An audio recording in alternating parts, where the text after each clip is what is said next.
Halo warga belajar sekalian, selamat berjumpa kembali dalam mata pelajaran fisika dengan judul kalor. Dalam kehidupan sehari-hari sering kita jumpai peristiwa yang berhubungan dengan kalor, seperti memasak air, menjemur pakaian, atau seperti yang sedang saya lakukan, menyetrika.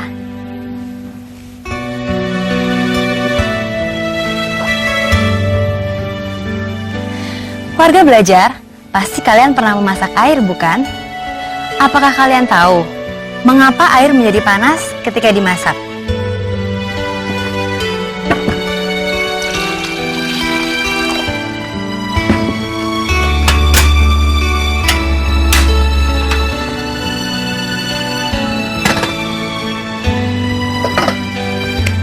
Lalu bagaimana dengan air ketika dimasukkan ke dalam kulkas?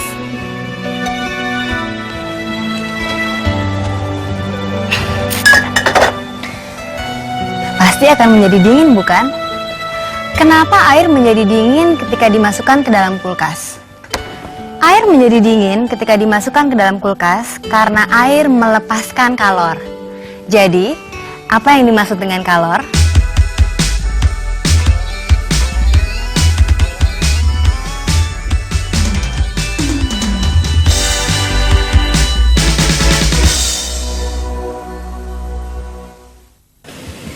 Warga belajar sekalian, kalor selalu berhubungan dengan panas, sedangkan panas dapat ditinjau dari dua pengertian, yaitu kalor dan suhu. Kalor merupakan bentuk energi yang tidak memiliki massa dan tidak terlihat. Kalor dapat berpindah dari benda yang bersuhu tinggi ke benda yang suhunya lebih rendah jika kedua benda tersebut bersentuhan. Kalor adalah banyaknya panas yang dimiliki suatu benda, dinyatakan dalam joule, kalori, atau kilokalori. Suhu adalah derajat panas suatu benda. Satuannya Kelvin, derajat Celcius, derajat Reaumur, dan derajat Fahrenheit.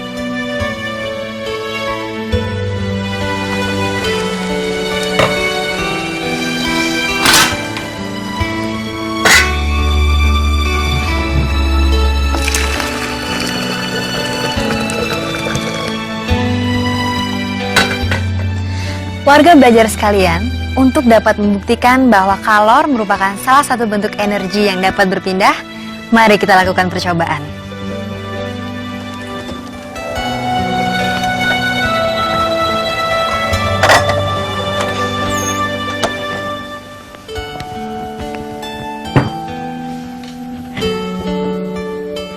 Jika air panas dicampur dengan air dingin, akan terjadi perpindahan kalor dari air panas ke air dingin. Air panas melepaskan kalor, sedangkan air dingin menerima kalor. Jika logam panas ditempelkan pada logam dingin, maka akan terjadi perpindahan kalor dari logam panas ke logam dingin.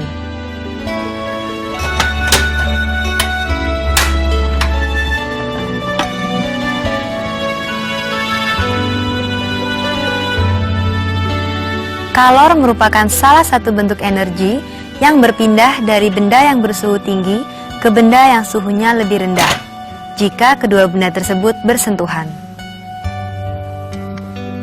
Logam panas melepaskan kalor, sedangkan logam dingin menerima kalor.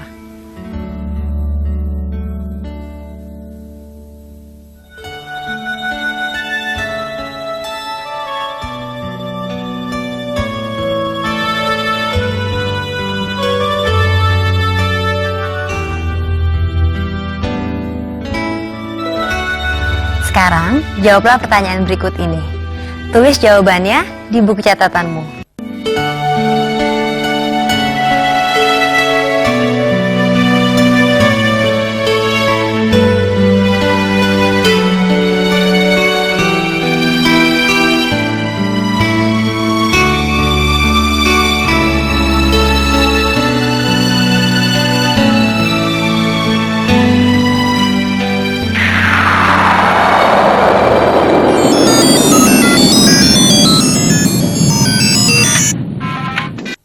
Warga belajar, sekarang kita akan membahas tentang kalor dapat mengubah suhu suatu benda. Air yang semula dingin, bila dimasak, lama-kelamaan akan panas dan mendidih. Begitu juga dengan lempengan logam yang dingin. Bila diletakkan di atas api, lama-kelamaan akan menjadi panas.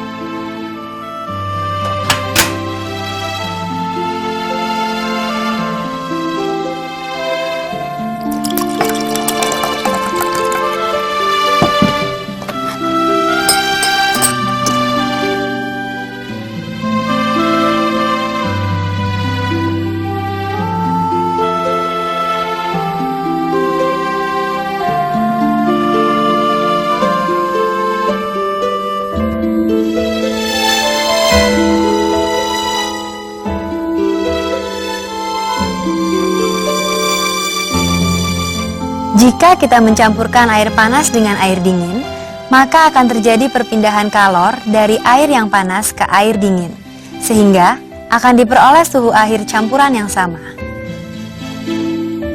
Menurut Joseph Black, seorang ilmuwan Inggris yang melakukan percobaan dengan mencampurkan dua benda yang suhunya berbeda, benda yang bersuhu tinggi memberikan kalor kepada benda yang bersuhu lebih rendah, sehingga kedua benda mempunyai suhu yang sama.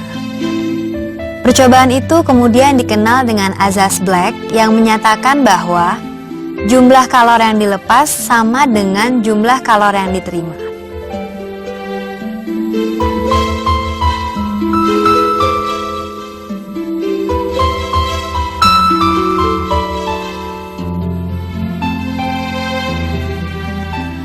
Warga belajar, untuk membuktikan bahwa kalor dapat mengubah suhu suatu benda, mari kita lakukan percobaan berikut ini.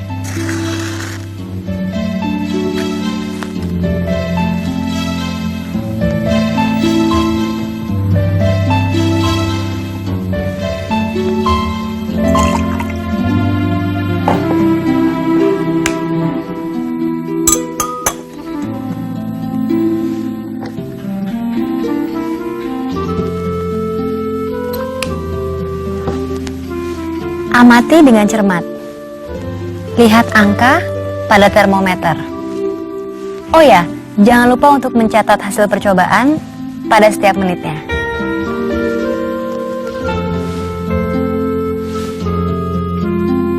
Jika suatu benda diletakkan di atas api, maka suhu benda akan naik. Untuk mengetahui hubungan antara jumlah kalor yang diterima benda dengan kenaikan suhu, dapat dilakukan dengan percobaan ini.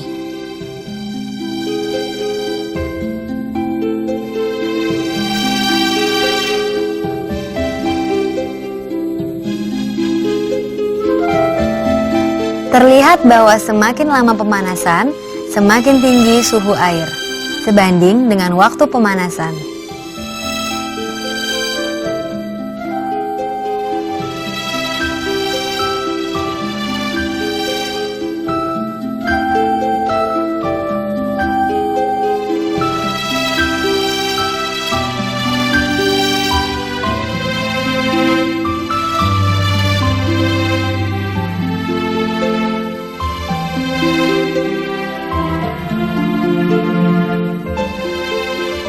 Warga belajar, untuk mengetahui pengaruh massa benda terhadap perubahan suhu akibat kalor yang diserap benda, dapat dilakukan dengan percobaan sebagai berikut.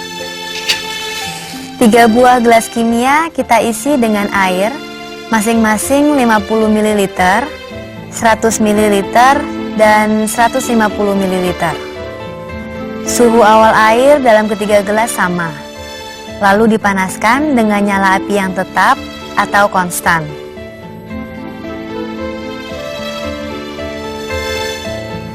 Amatilah kenaikan suhu dan waktu pemanasan, sehingga air dalam gelas mencapai suhu akhir yang sama.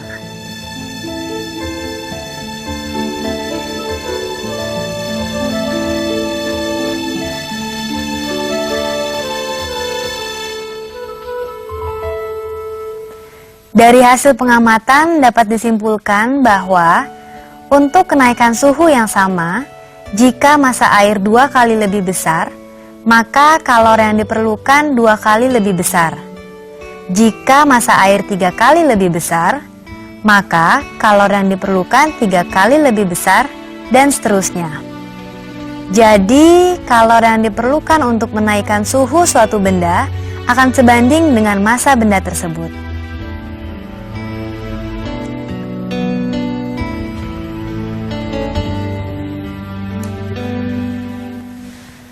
Jadi, kalor yang diperlukan untuk menaikkan suhu suatu benda sebanding dengan massa benda tersebut. Azaz Black menyatakan, jumlah kalor yang dilepas sama dengan jumlah kalor yang diterima. Kalor yang diperlukan untuk menaikkan suhu suatu benda sebanding dengan massa benda tersebut.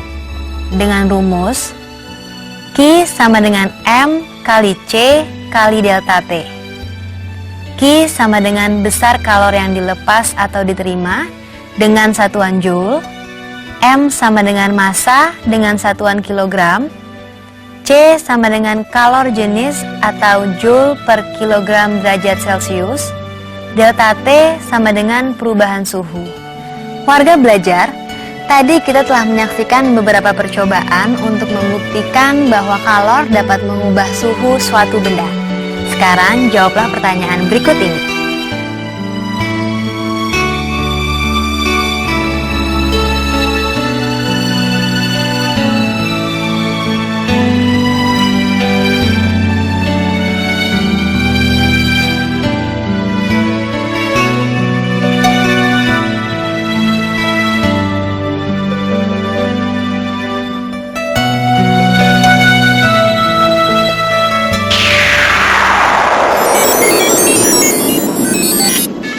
Warga belajar, banyak bukti-bukti yang menunjukkan pengaruh kalor terhadap perubahan wujud zat.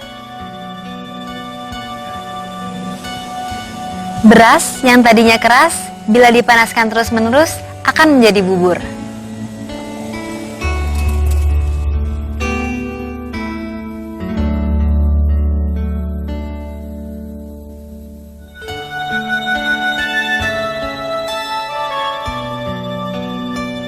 Es batu bila kita keluarkan dari kulkas dan dibiarkan terbuka, lama-kelamaan akan menjadi cair.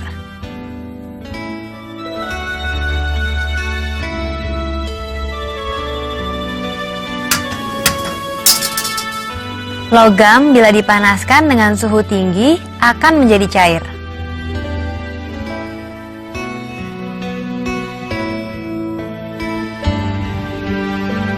Itulah contoh-contoh pengaruh kalor terhadap perubahan wujud zat. Dari beberapa percobaan tadi, dapat disimpulkan bahwa besar kalor yang diperlukan untuk menaikkan suhu atau menurunkan suhu suatu benda tergantung pada massa benda, M, jenis benda, C, dan kenaikan suhu, delta T. Adapun rumus kalor untuk menaikkan suhu suatu benda adalah Q sama dengan M kali C kali delta T. Q, banyaknya kalor yang diperlukan dengan satuan joule. M, massa benda dengan satuan kilogram.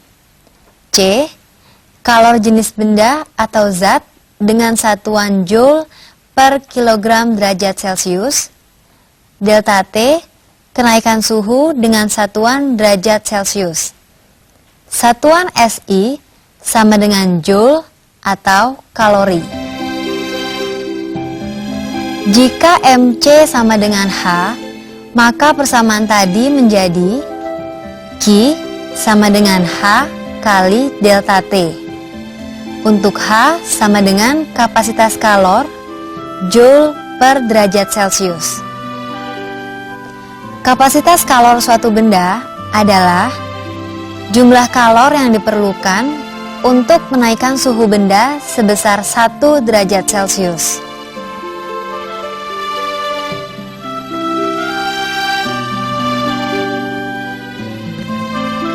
Warga belajar, kita akan menghitung kalor yang diperlukan untuk menaikkan suhu suatu benda. 500 gram air dengan suhu 20 derajat Celcius dipanaskan hingga 70 derajat Celcius. Berapa kalor yang diperlukan jika kalor jenis air 4200 Joule per kilogram derajat Celcius,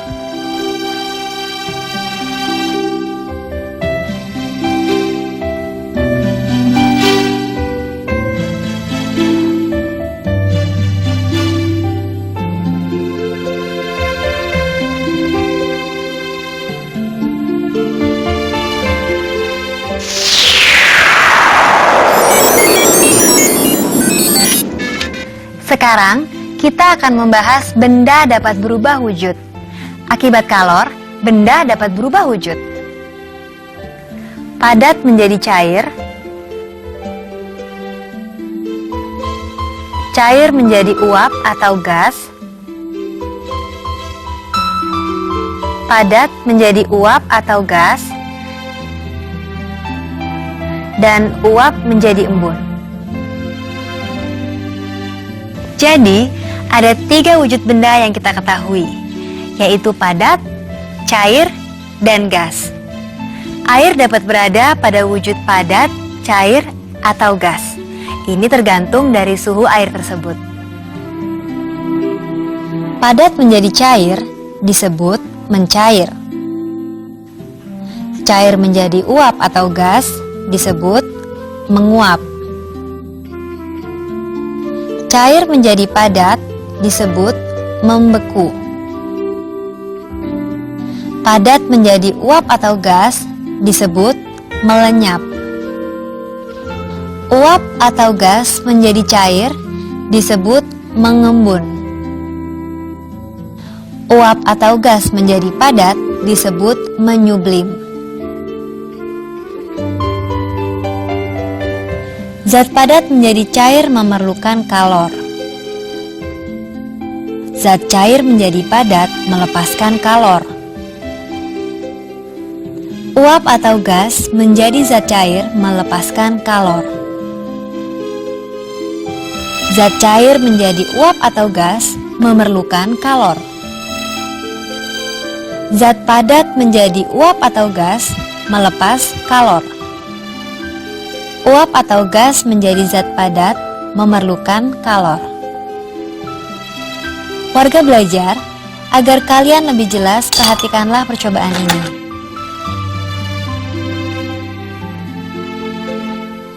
Masukkan pecahan-pecahan es ke dalam gelas kimia, lalu ukur dan catat suhunya.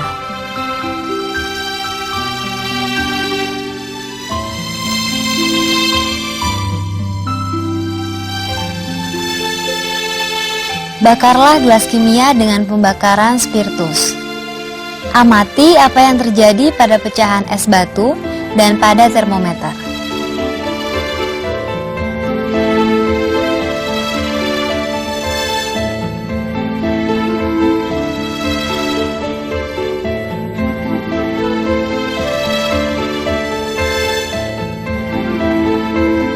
Ternyata es mencair karena diberi kalor, sehingga es batu berubah wujud menjadi cair.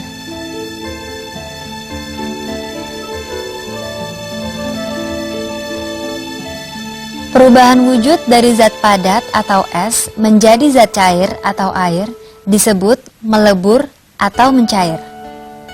Jika es yang sudah cair ini dipanaskan terus, maka air mendidih dan air akan berubah wujud dari zat cair atau air menjadi gas atau uap.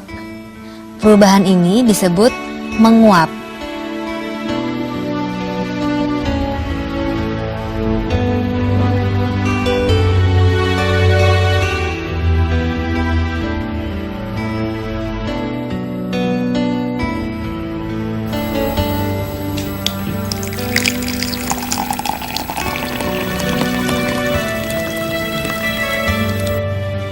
Jika gelas air panas ini kita tutup, ketika tutup gelas kita buka, di dalam tutup gelas akan terlihat titik-titik air. Titik-titik air ini disebut embun. Dari percobaan tadi, dapat disimpulkan bahwa kalor dapat merubah wujud suatu benda. Kalor yang diserap oleh benda untuk merubah wujudnya disebut kalor laten.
Nah, warga belajar, sekarang coba jawab pertanyaan ini. Tulis jawabannya di buku latihanmu.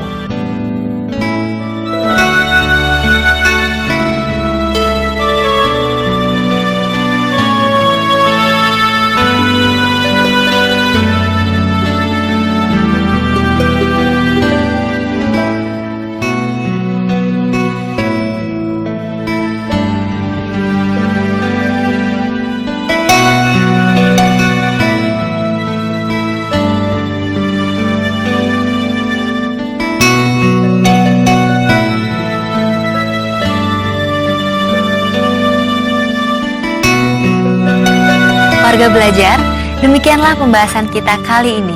Sampai jumpa di pembahasan selanjutnya. Selamat belajar.